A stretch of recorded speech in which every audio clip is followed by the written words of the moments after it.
The kid I raised for 3 years isn't mine. The wife I comforted for 5 years ran off with my buddy. I ended up with massive debts and a death sentence, and I died. When I opened my eyes again, Tina was there in a wedding dress, demanding $2 million more for a dowry or she wouldn't marry me. Without much thought, I held the bridesmaid's hand. "Linda, marry me. I swear on my life, I'll treat you right for the rest of my days." Linda had had a crush on me for years. I only realized on my deathbed what she'd done for me. When I couldn't afford Tina's dowry, Linda anonymously sent money through my friend. When I lacked a big enough house to keep Tina happy, Linda anonymously had a friend loan one to me. Even arranging a nanny and fulfilling Tina's endless demands were Linda's secret deeds. And I ignorantly credited it all to my good buddy Eric. I let Eric into my home and business. I let Eric get close to Tina. I didn't even know when Tina was pregnant with Eric's kid. Thinking of this, my eyes welled up, and I kneeled down, strengthening my vow to Linda. "Linda, if you're willing to marry me today, Ben, will only love you. But if you're not, I won't push. Just give me a chance to win your heart." Before I finished talking, Linda cut me off. She was tearing up, her body trembling slightly. She said, "I do." Her response left me overjoyed. I couldn't wait to take this amazing woman home and cherish her. But right then, there were others in the room. They all looked shocked. Tina's mom bit her lip, saying, "Ben, what do you mean? $2 million dowry and you back out on Tina? I praised you a lot to Tina. You've really let me down." Tina's dad, his face red with anger, added, "This wedding with the hotel, the cars, the house cost millions. And $2 more million breaks you? At this moment, you abandon Tina and just grab some woman to marry? Are you trying to shame us? Or yourself?" Eric, the supposed friend, chimed in, "Come on, Ben, it's just $2 million. Sell your parents' house, it's possible. You just need to write an IOU. You're all family, it's like moving money from one pocket to another. No big deal." From one pocket to another? In my past life, I listened to Eric and wrote that IOU. Tina's parents used it to force my folks to sell their house in court. My elderly parents ended up in a retirement home. The wedding expenses left them broke. After the wedding, I handed over all my income to Tina. This meant my parents couldn't afford a decent care home, suffering in a rundown place. They passed away within 2 years of my wedding. I discovered, while packing their things, that they had been mistreated in that home. They reached out to me, but I trusted Tina and Eric too much. I thought my parents were being melodramatic. Looking back, I was beyond foolish. I hurt the people I loved most for these backstabbers. Now Tina joined in attacking me. She threatened, "Ben, if you leave this room today, you better never show up in front of me again." Tina, in her white wedding dress, sat on the bed, surrounded by auspicious symbols like dates and peanuts. Her elegant face was now twisted in anger. In the past, seeing her like this would have made my knees weak, bowing to keep her calm. But now I'm done indulging her. I held Linda's hand, thanking her sincerely. "Thank you, Linda, for believing in me." Tears hung in her bright eyes, filled with joy seldom seen. I glared at Tina. "Get off that bed. It's no longer yours," she gasped, eyes wide open. "What did you say?" I sneered, addressing not only Tina but everyone associated with her in the room. "I arranged this wedding room and rented it from the hotel. The bride is no longer Tina. Linda just accepted my proposal, so Tina, kindly get off that bed. I won't keep my bride waiting." Tina's face turned from red to blue. "Ben, you're not serious. When have I ever jokingly dealt with you? You. She pointed at me and Linda, but I knocked her hand away without hesitation. I called in my friends. "Guys, I'm getting my bride. Let's get this place sorted." My friends promptly responded with spirited cheers. Having served in the military before, many were fellow soldiers, towering over everyone, exuding an indomitable presence. They'd witnessed the injustices I'd faced and already felt compelled to stand up for me. Now was the moment for retribution. Their faces said it all. They were not to be trifled with. Tina's crew looked like absolute cowards in comparison, not daring to utter a word. especially since Tina was clearly in the wrong. Before her parents could intervene, her entourage silently slipped away one by one. Tina's parents just wouldn't give up. They tried brainwashing me, but I had no interest in listening to them, so I had my friends kick them out. As for Tina, who stubbornly wouldn't leave my big bed, my friends did the honors of tossing her off with the bed sheets wrapped around her. Tina was furious. "Ben, you're insane. Open the door. I swear you'll regret this. Me agreeing to marry you is the best thing that ever happened to your family, and you pull this stunt? You'll be begging me one day, and I won't even look at you." No matter how much she yelled, I kept the bridal suite locked. I called in a makeup artist and rushed a wedding dress from a store for Linda. I stayed by Linda's side, waiting while she got ready. When she came out of the fitting room, she was simply stunning, way more beautiful than ever showy Tina. That's when I realized Linda had been holding back her beauty all along. She'd always just stood in the shadows, playing second fiddle to Tina. I stepped forward and took Linda in my arms. I knew she was nervous, unsure, and all of it was because I'd been blind in the past and hadn't noticed the one always there for me, helping me. "Ben, I don't know why, but I'm scared," she said.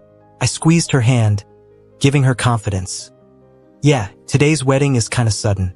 Normally, I'd court you, let you slowly accept me. But Linda, I can't wait. I can't wait to make you my bride. I'm scared if I wait, someone else will take you away from me." Holding Linda close, we walked step by step toward the wedding hall. Though the guests were puzzled about the bride swap, thankfully, my parents went along with it. After the ceremony, they pulled me aside. Hearing all that went down in the bridal suite, they took a deep breath. "We've had concerns about Tina for a while now. I guess it turned out all right. Now about Linda, son, don't let her down." I nodded earnestly, and later that day, Linda and I got our marriage license. That's when I learned Linda was an orphan. Her parents had left her quite the fortune. Now that we're married, what's mine is yours. I know the wedding took a toll on your finances. Here, use this for your business endeavors. Our future depends on you, she said. Her generosity had me tearing up. Compared to Tina, Linda felt like an angel. "Linda, I love you. I'll spend the rest of my life loving you." That night, Linda and I tangled in the sheets until we fell asleep. The next morning, I got up early to make breakfast for Linda. While she ate breakfast, I tidied up, did the laundry, and took out the trash. I wanted to give her happiness, not just empty promises. When she was done eating, I drove her to work. As soon as Linda's figure disappeared into the company, an unwelcome guest showed up. Tina came out from the subway, spotted me, and strutted over in her high heels, hands on hips, wearing the same disdainful look. "Ben, now you come looking for me? Isn't it a bit late?"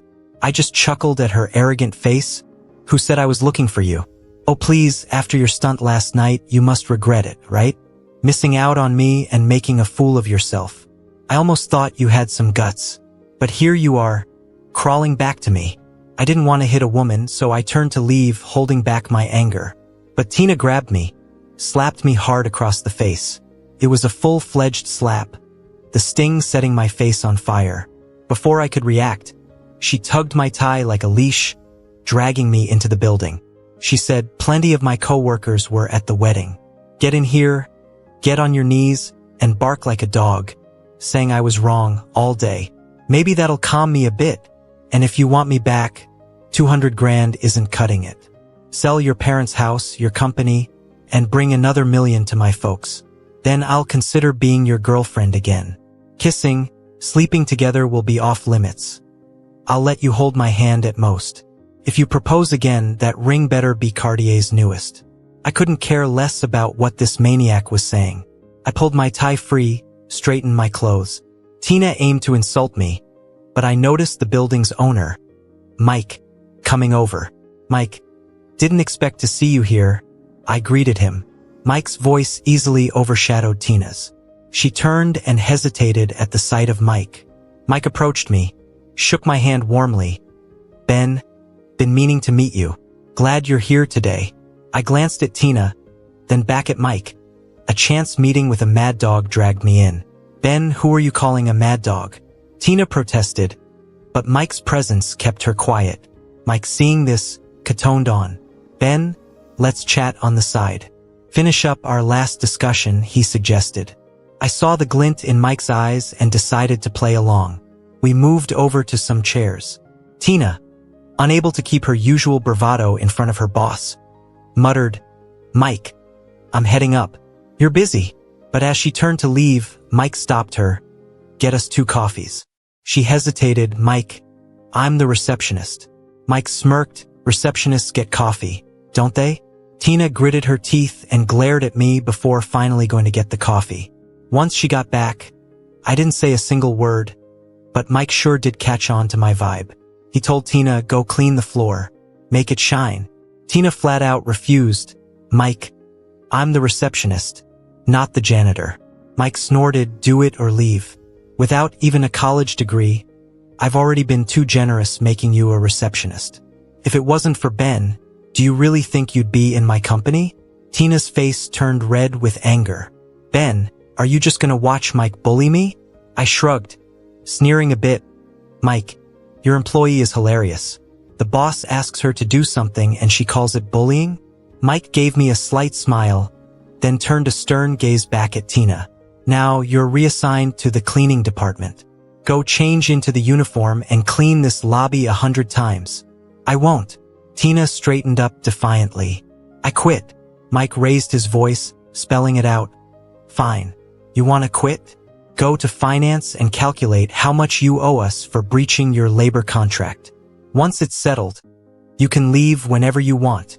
Mike's words reminded Tina of that labor contract she signed when she got in through the back door because of me. It stipulated a monthly salary of $30,000 for Tina, with $1 million penalty if she got fired. Likewise, if she quit on her own, she'd have to pay the company $1 million too. $30,000 a month was an absurdly high salary for a receptionist. Mike only did it out of respect for me. But Tina had worried Mike might change his mind, so she insisted on including that penalty clause. The thought of that $1 million penalty turned Tina's face green. She looked at me. Ben, you cover that $1 million for me, or I'll never forgive you. I laughed. Why should I pay you $1 million? Just go clean the floors and don't make Mike call the police. Ben, are you really breaking up with me? Didn't we break up long ago? I'm married now. I even showed her my wedding ring. She started to cry, but wouldn't take a step back. In the end, Mike had to call the cleaning supervisor to drag her away and make her change clothes. All morning, I watched Tina wiping her tears while being scolded by the supervisor. She looked pitiful but also a bit deserving. I realized I'd put her on too high a pedestal all these years, and now she had no self-awareness.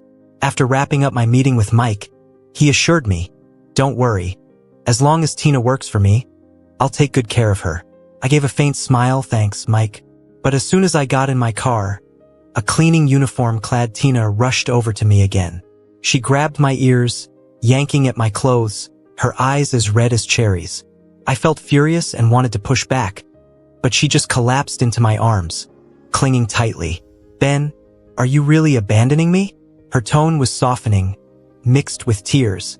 You used to do whatever I asked, and now you let Mike treat me like this. Ben, do you or do you not consider me your wife? She went on, trying to sound more appealing. I know you want me to give in, so here I'm doing it. Can't forget you, can't move on. Let's reconcile. I'll marry you. Just give my parents $1 million, and I'll be yours forever. I'll even quit my job to stay at home for you.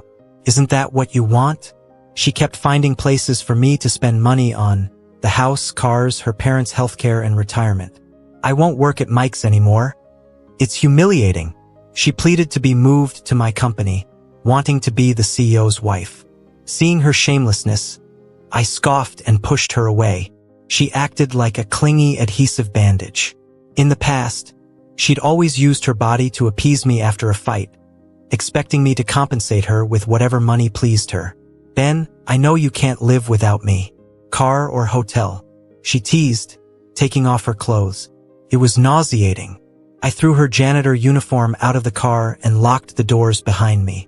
Tina, keep your dignity. I have a wife now. One more incident of this harassment and I'll call the police. And I drove off, ignoring her. She kept calling and texting me with disgusting messages. She didn't hesitate to drag our past private moments into these messages. It was degrading. When I got to work, I blocked her on everything. Her parents even showed up at the office, hurling insults. They called me a rapist for supposedly violating their daughter and accused me of stealing their dowry, house, and car. I had security deal with them, and when that wasn't enough, I got the police involved. I also had a lawyer send them a notice. I was prepared to sue for defamation. It wasn't until the authorities intervened that Tina's parents quieted down, though they still left with plenty of resentment. God knows how they'll badmouth me outside. But really, I don't care anymore. As long as I'm away from Tina, this new chance at life won't be wasted. That's when Eric came by. He gave me that serious look.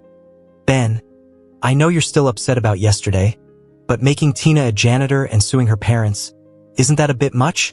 I glanced at my so-called good buddy with a cold smirk. So what do you think I should do? He had a serious look on his face, seemingly deep in thought. After a while, he came up with an idea for me. Why don't you go to the bank with me now? Withdraw all the money you have.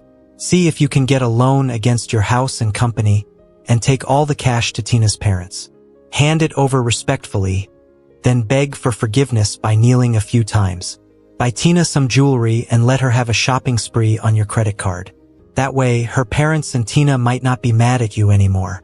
But that's just to stop them from being angry. Earning their forgiveness might require more effort from you. You'd need to go to Tina's every day, cook, do laundry, and clean for her parents.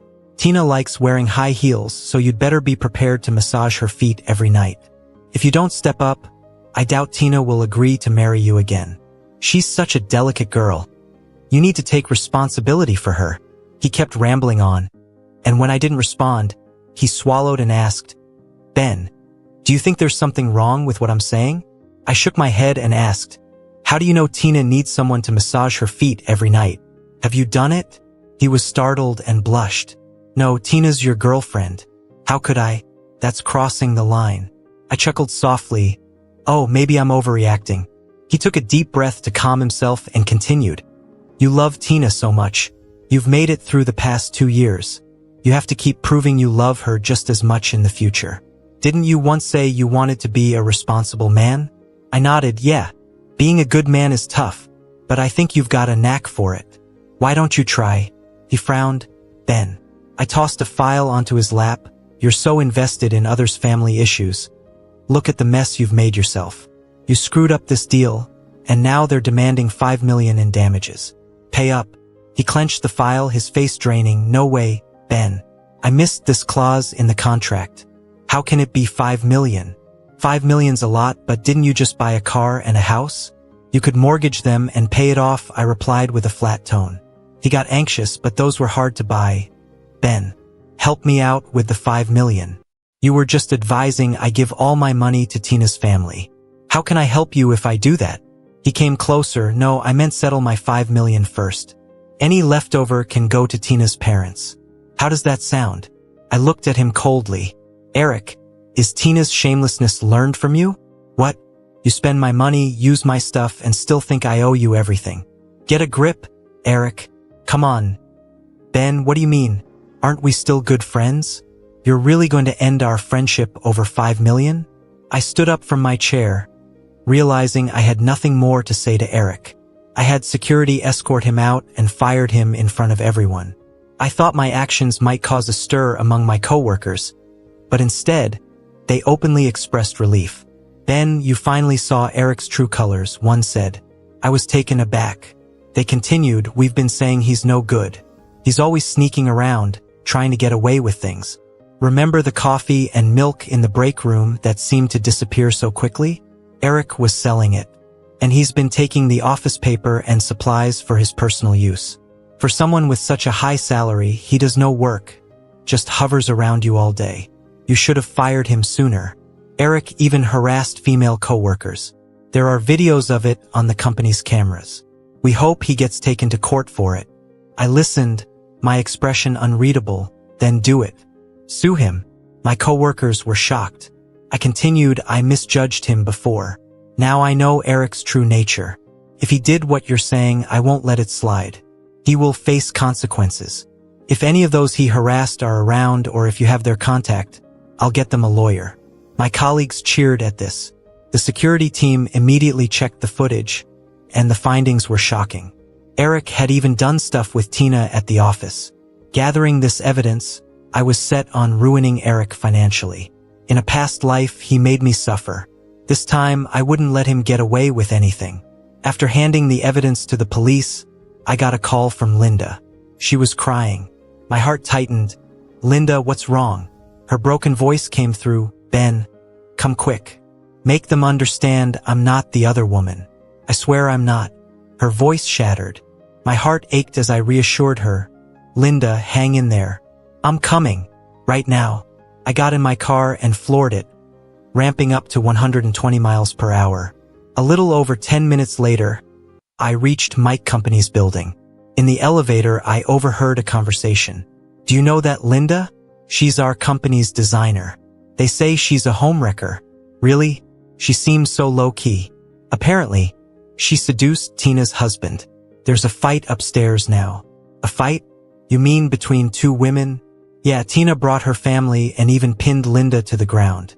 No one's daring to call the cops. Who knows what state Linda's in now?" Suppressing my anger, I shouted, "What are you talking about? Linda's no homewrecker. She's my lawfully wedded wife." The two chatting employees froze, speechless from my outburst. As soon as the elevator stopped, I rushed inside. What I saw shocked me. Linda was pinned down under Tina's parents, struggling to get up.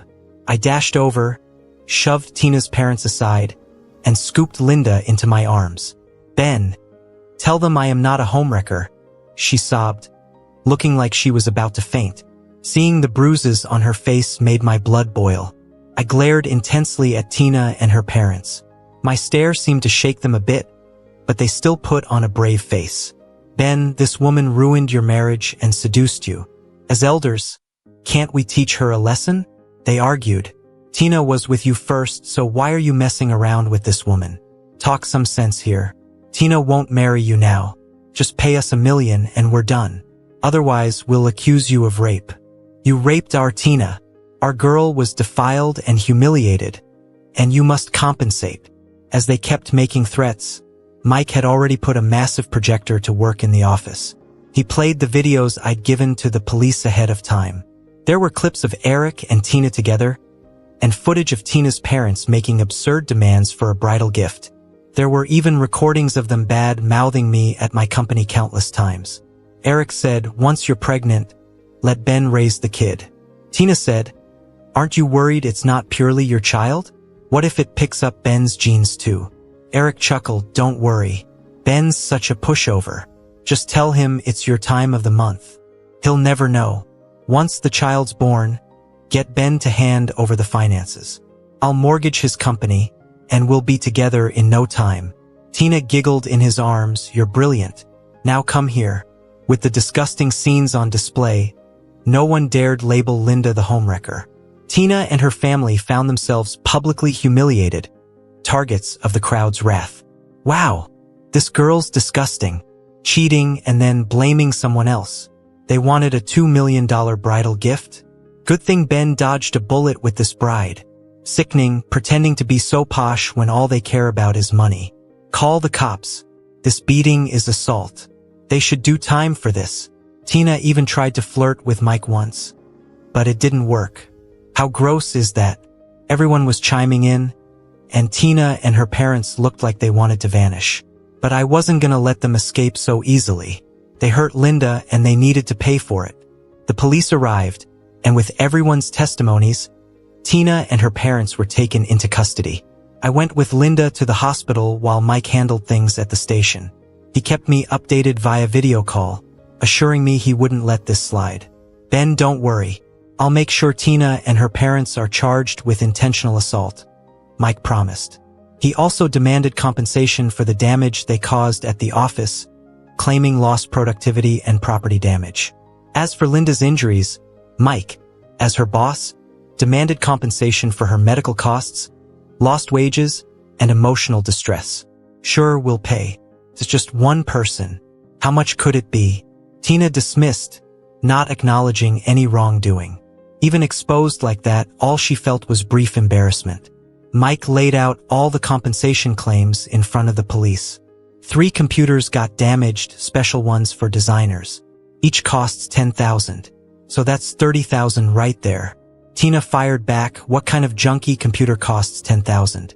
Mike smirked, the computer's worth is the least concern. What matters is that they stored years' worth of designs. Losing them means losing clients' trust. And that's not counting this year's ongoing projects, some near completion. Tina bit her lip, frustrated. Mike, you're ripping us off. But Mike ignored her. He told the police we design private villas.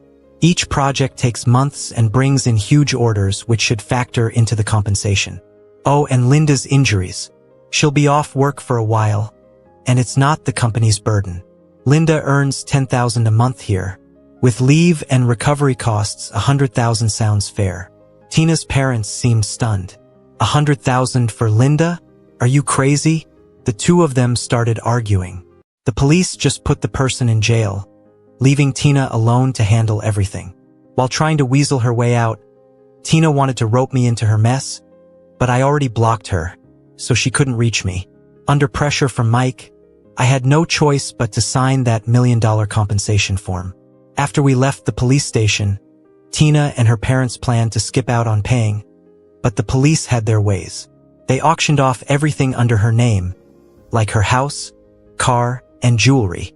The thought of all those gifts I had given Tina made my blood boil. Linda comforted me, saying it's not worth the trouble since Tina was left with nothing. Holding Linda and listening to her voice calmed me down a lot. But my worry was that Tina wouldn't stop bothering me until she learned her lesson. Linda reassured me that Tina wouldn't get anything from me anyway. Once she had a new target, she'd forget about me. And she was right.